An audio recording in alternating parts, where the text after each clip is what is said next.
Right Rama Reddy గారు, నేను మళ్ళీ మీతో మాట్లాడుతాను. ఒకసారి మీతో మాట్లాడకంటే ముందు ఒకసారి వినోద్ కుమార్ గారి దగ్గరికి వెళ్దాం. వినోద్ కుమార్ గారు, good morning. Good morning sir, మొత్తం మీద విమర్శలు ప్రతి విమర్శలతో జూబ్లీహిల్స్ ఉప ఎన్నిక మొత్తం రాజకీయం హీట్ ఎక్కుతా ఉంది. అసలు మొత్తం సవాలు విసురుకుంటున్నారు. అసలు దీంట్లో మొత్తం ప్రజా సమస్యలను పక్కదారి పట్టిస్తున్నారనే విమర్శలకు మీ సమాధానం? తప్పకుండా పట్టిస్తారు. వాళ్ళ విధానాలే అవండి. ఇప్పుడు కాదు, 55 ఏళ్ళు ఉమ్మడి ఆంధ్రప్రదేశ్ ను పరిపాలించిన కాంగ్రెస్ పార్టీ ద్రోహం వల్లనే తెలంగాణ ఎడారైంది. తెలంగాణ ఎడారైతేనే కదా ఇవాళ తెలంగాణ ఉద్యమం వచ్చింది. తెలంగాణ ఉద్యమం ఎందుకు వచ్చింది చెప్పండి? అప్పుడు కాంగ్రెస్ పార్టీ కనుక ఆంధ్ర, రాయలసీమ, తెలంగాణ ప్రాంతాలను కనుక సమానంగా చూసి సమానాభివృద్ధి చేస్తే ఎందుకు వస్తుంది తెలంగాణ ఉద్యమం? ప్రత్యేక రాష్ట్రం ఎందుకు ఏర్పడుతుంది?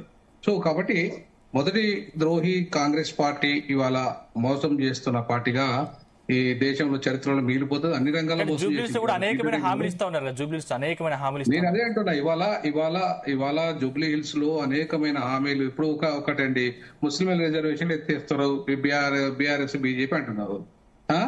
ఇవాళ ముస్లిం రాష్ట్రాలు 8 రాష్ట్రాలు బీజేపీ అధికారంలో ఉన్న ముస్లింలకు రిజర్వేషన్ 8 రాష్ట్రాలలో ఇస్తున్నారు. మరి అక్కడ ఎందుకు ఎత్తేయలేదు? నిజంగానే బీజేపీ ఎత్తేస్తే, ఒకవేళ ఎత్తేస్తే అనుకుంటే ఆడ రిజర్వేషన్ ఎందుకు ఎత్తేయలేదు? మరి ఇక్కడ ఎట్లా ఎత్తేస్తారు? బీఆర్ఎస్ ముస్లింల రిజర్వేషన్ ఎత్తేస్తుందా? కాదండి, ముస్లింల రిజర్వేషన్లు ఎత్తేసేదంటే 15 రోజులు ఎందుకు ఎత్తేయలేదు? ఇప్పుడు ఇదేంది సైడ్ ట్రాక్ చేయడమే కదా. ఇవన్నీ కూడా ఏంటంటే రేవంత్ రెడ్డి నాకు మాటలు వస్తాయని చెప్పేసి మాట్లాడమే తప్ప ఇంకోటి కాదు. ఇంకోటి రెండోది ఏమంటుందంటే, వాస్తవాలు మాట్లాడుకుందాం కొన్ని. ఇవాళ కాంగ్రెస్ పార్టీ ముస్లింలకు చేసిన ద్రోహము భారతదేశ చరిత్రలో ఏ పార్టీ చేయలేదు. ఎందుకంటున్నా ఈ మాట? ఇవాళ ముస్లింల గురించి చనాయనొక్కలు ఎత్తున్న కాంగ్రెస్ పార్టీ ఇప్పటి వరకు ఈ భారతదేశంలో ముస్లింల మీద సమగ్ర చట్టం తెలియకపోయింది. ఈ రోజు వరకు కూడా. అంటే బీజేపీ 14 ఏళ్ళ వదిలేద్దాం, 55 ఏళ్ల మీద మీరే దేశాన్ని పరిపాలించారు కదా. మరి సమగ్రమైన చట్టం ఎందుకు రూపొందించలేకపోయినా? ముస్లింల పట్ల మీకు అంత ప్రేమ ఉంటే, దళితుల పట్ల మీకు అంత ప్రేమ ఉంటే, ఈవెన్ ఎస్సీ ఎస్టీ రిజర్వేషన్ల విషయంలో కూడా ఇంతవరకు స్పష్టమైన ఒక చట్టం లేదండి. మరి రేవంత్ రెడ్డి గారు, వినోద్ కుమార్, రేవంత్ రెడ్డి గారు అసలు ముస్లిం లేకపోతే కాంగ్రెస్ లేదు అన్న వ్యాఖ్యల వెనుక ఉద్దేశం ఏంటంటారు? అదే నేను అంటున్నా. ఇవాళ 1,38,000 ఓట్లు అక్కడ ఉన్నాయి కాబట్టి ఆ ఓట్లను తస్కరించాలి. సో వీళ్ళు 2 ఏళ్ళు ఎందుకు ఆగిరండి? ముస్లింకి ఎందుకు ఇవ్వలేదండి మంత్రి పదవి? ఇప్పుడే ఎందుకు ఇచ్చారు? ఉప ఎన్నిక అప్పుడే ఎందుకు ఇచ్చారు? అది కూడా ఒక ఎమ్మెల్సీ కాదు, ఆయన ఎమ్మెల్యే కాదు. అది కూడా ఊగిసలాటలో 6 నెలలు మంత్రిగా ఉంటాడు, గెలిపితే ఉంటాడు, లేకపోతే ఊడిపోతాడు. ఇదా మీరు ముస్లింల పట్ల మీకున్న ప్రేమ? ఇదా మీకు ముస్లింల పట్ల ఉన్న చిత్తశుద్ధి?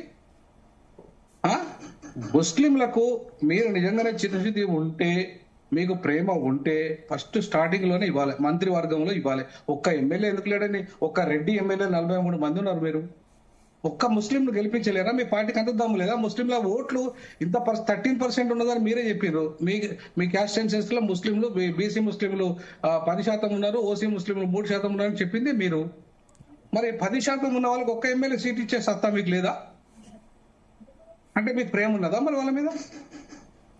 అంటే ఇట్లా ఓన్లీ సన్నాయి నొక్కే ముచ్చట్లు, ఇప్పుడు పార్టీని గెలిపించుకునే ముచ్చట్లు చేస్తున్నది కాంగ్రెస్ పార్టీ.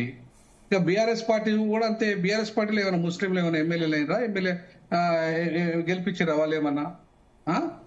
గతంలో హోమ్ మినిస్టర్ని ఇచ్చారు కనీసం వాళ్ళకు. బీఆర్ఎస్ కొంతమందికి ఎమ్మెల్సీ ఇచ్చింది, హోమ్ మినిస్టర్ ఇచ్చింది. మరి ముస్లింకి మళ్ళీ మైనారిటీ శాఖను ఇచ్చింది. అంటే ప్రాధాన్యత ఇచ్చినట్ట ఇయ్యనట్ట? గత ప్రభుత్వం మేలు కదా మరి ముస్లింల విషయానికి వస్తే కొంత. మరి మాటలు చెప్పడం కాదు కదా, ఆచరణ రూపంలో ఉండాలి కదా. ఆచరణ ఏది మీది? ఆచరణ ఎక్కడ కనపడుతుంది మీకు? గత ప్రభుత్వం హోమ్ మినిస్టర్ ఇచ్చింది, మీరు ఎందుకు వెళ్ళలేదు హోమ్ మినిస్టర్ ముస్లింలకు?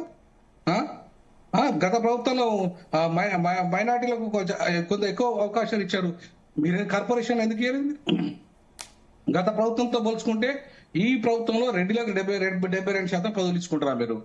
42% బీసీలకు ఇస్తా అన్న మీరు ఎంపీ టికెట్లలో ఇయ్యరు, ఎమ్మెల్యే టికెట్లలో ఇయ్యరు, కార్పొరేషన్ చైర్మన్లలో ఇయ్యరు, చివరికి అడ్వకేట్ జనరల్ ఇయ్యరు, అడిషనల్ అడ్వకేట్ జనరల్ రెడ్డికే ఇచ్చుకుంటారు, లా సెక్రటరీ కూడా రెడ్డికే ఇచ్చుకుంటారని ఎవరన్నా? ఒక జిల్లా జడ్జి చేసే పని లా సెక్రటరీ అంటే, అది కూడా రెడ్డికే ఇచ్చుకుంటారా? అంటే తెలివిగల్లో ఎవరు బీసీ లేడా? ఇక ఒక బీసీ లేడా ఇక్కడ?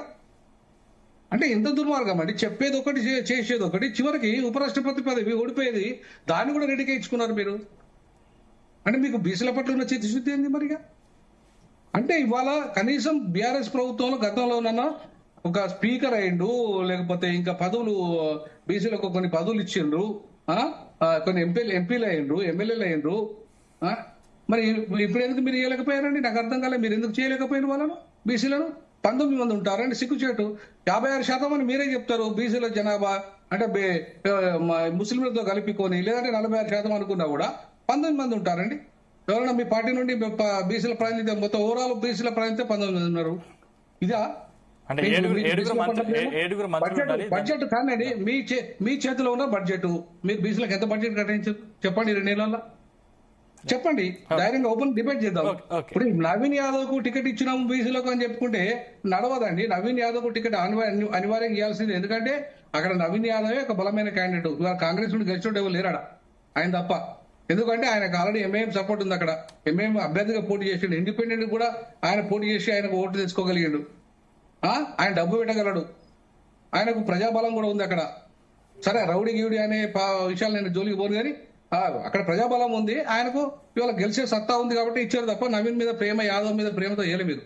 సో కాబట్టి వాస్తవాలు మాట్లాడుకుంటే ఈ రకంగా ఉన్నాయి. ఇప్పుడు బీసీల పట్ల, మైనార్టీల పట్ల, దళితుల పట్ల కాంగ్రెస్ కు అపారమైన ప్రేమ ఉంటే ఈ వాళ్ళ సమస్యలు ఈ 79 సంవత్సరాల్లో ఎన్ని పరిష్కరించింది మీరు?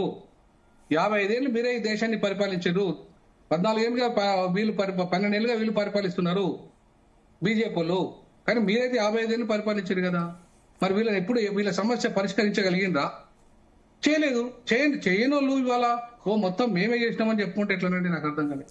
సో కాబట్టి నేనేమంటున్నానంటే అటు బీఆర్ఎస్ అయినా, బీజేపీ అయినా, లేకపోతే కాంగ్రెస్ అయినా బీసీలను గాని, ముస్లింలను గాని, దళితులను గాని నిజమైన ప్రేమతో లేరు. వాళ్ళ ఓటు బ్యాంక్ చూసుకుంటారు. ఆ ఓటు పడితే మేము అధికారంలోకి రావాలి. మేము అధికారంలోకి వచ్చి మేము మా పదవులు 72% ఇచ్చుకోవాలి. మేము ఒక్కొక్క 4% నా రెడ్లకు 72% ఇచ్చుకుంటాడండి. కూడా ఏ సామాజిక న్యాయం, ఏ భారత రాజ్యాంగంలో సామాజిక న్యాయం ఇదే ఇమని చెప్పిందా? ఇట్లనే చెప్పిందా రాజ్యాంగంలో? మీరు మా ఒక రెడ్లకు 72% పదవులు ఇచ్చుకోండి అని చెప్పింది ఎక్కడన్నా క్లాజ్ ఉందా? లేదా 43 మంది ఎమ్మెల్యేలు ఇచ్చుకోండి, పోటీ చేసుకోండి, మీరు గెలవండి అని చెప్పింది ఎక్కడన్నా? రైట్. రామరెడ్డి గారు, గుడ్ మార్నింగ్. గుడ్ మార్నింగ్ అండి. హైదరాబాద్ ప్రాంతాన్ని కావచ్చు, లేకపోతే తెలంగాణ ప్రాంతాన్ని కావచ్చు, ఎంతో అభివృద్ధి చేయాలని కోరిక మాకున్నా దాన్ని కిషన్ రెడ్డి గారు అడ్డుకుంటున్నారు. కేంద్రం నుంచి వచ్చే నిధులను కూడా రానివ్వట్లేదు అని సీఎం రేవంత్ రెడ్డి గారు చెప్తా ఉన్నారు. ఎందుకంటారు మీకు అసలు అది బీజేపీకి తెలంగాణ ప్రాంతం అంటే ఎందుకంత కక్ష? అందుకోసమే చెప్తారు త్రిపుల్ ఆర్ దానికి ఇచ్చింది అదే. ఇవాళ రోడ్లు అన్నింటిలకు కేంద్ర ప్రభుత్వం వీళ్ళు పోయి 10 సంవత్సరాలు టీఆర్ఎస్ ప్రభుత్వం ఉండగా డిఫెన్స్ ల్యాండ్స్ కావాలి రోడ్ కంటే ఇచ్చిర్రు. ఏది అడిగితే ఏదో చెప్పాలి. ఇచ్చిన దాంట్లోనూ చెప్పాడు, ఇయ్యని దాంట్లో ఇవాళ ఈ చర్చ కూడా ఎలక్షన్స్ గురించి నడుస్తలేదు, మైనార్టీస్ గురించి నడుస్తుంది. జూబ్లీహిల్స్ లా ఓన్లీ మైనార్టీస్.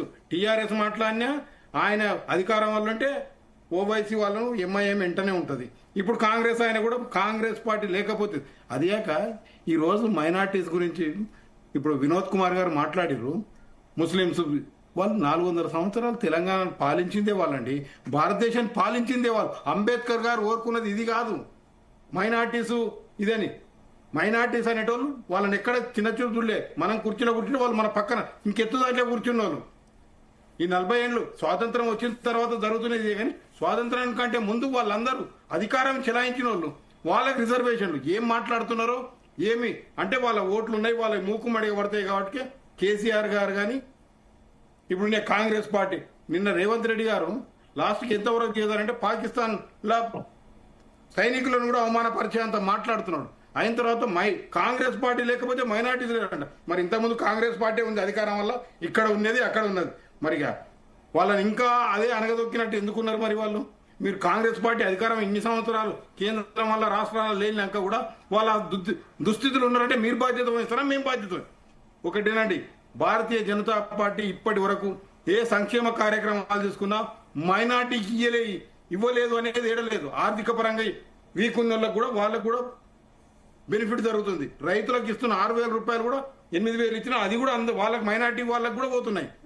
అయిన తర్వాత మీరు ఎంతసేపు వాళ్ళను మైనార్టీలను ఓట్లు మూకుమడి పడతారు. ఒక్కటి విషయం ఇవాళ ట్రయాంగిల్ ఫైటే ఉంది.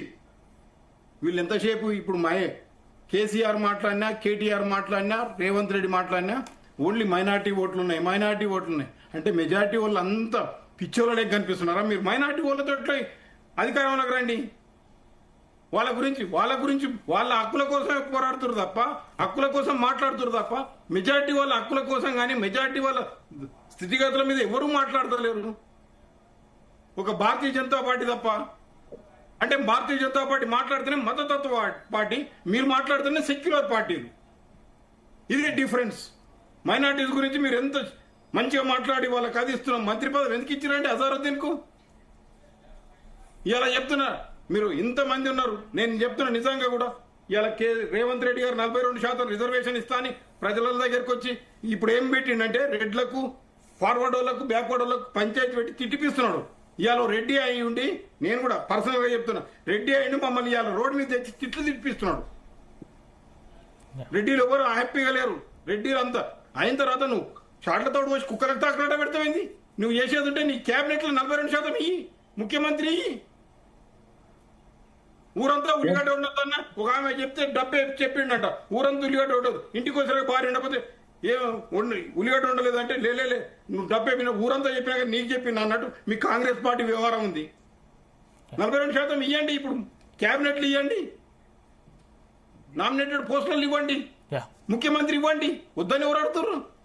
ఏమైనా ప్రజలను తప్పుదారి పట్టియాలి, ప్రజల మధ్యన కులాల వైజ్ గా దీని వైజ్ గా డివైడ్ చేయాలి, మతాల వైజ్ గా ఇవాళ. ఇంకొకటి కూడా చెప్తున్నా, మీరు అనుకుంటున్నట్టు కాంగ్రెస్ పార్టీ అనుకుంటుంది ఒకటి. శ్రీశైలం యాదవ్ గారు ఇక్కడ మర్చిపోయి ఉంటారు డిస్కషన్ లా 7 మంది అన్నదమ్ములను మర్డర్ చేసిండు. ఆయన ఆడికెళ్ళి షైన్ అయ్యాడు, కేసు కొట్టేయచ్చు, ముద్దాయి ఉన్నాడు. 7 మంది అన్నదమ్ములను ఒక ఇంట్లో వాళ్ళ తల్లికి పుట్టిన 7 మందిని హత్య చేయబడ్డాడు.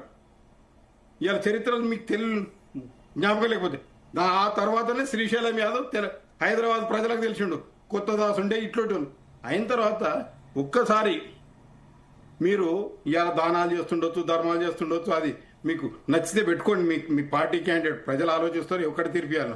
గోపీనాథ్ గారు కూడా చెప్తున్నారు. ఇవాళ గోపీనాథ్ మంచోడు ఉండే, నేను చూపిస్తారండి ఎగ్జాంపుల్తో. ప్రైవేట్ ప్రాపర్టీలను కబ్జా చేసిన వ్యక్తి, ఎవిడెన్స్ తో సహా చూపిస్తా. పొజిషన్లు ఖాళీ చేయించారు, అధికారం ఉంటే పొజిషన్ ఖాళీ చేయించారు. అలాంటి వ్యవహారాలు చేసినందుకే ప్రజలు టీఆర్ఎస్ ఓడగొట్టారు, కాంగ్రెస్ ని గెలిపించారు. మీరు అదే విధంగా చేస్తే ఓడగొడతారు. ప్రజల తీర్పు ఎంతసేపు నేను ఒకటే కోరుతున్నా,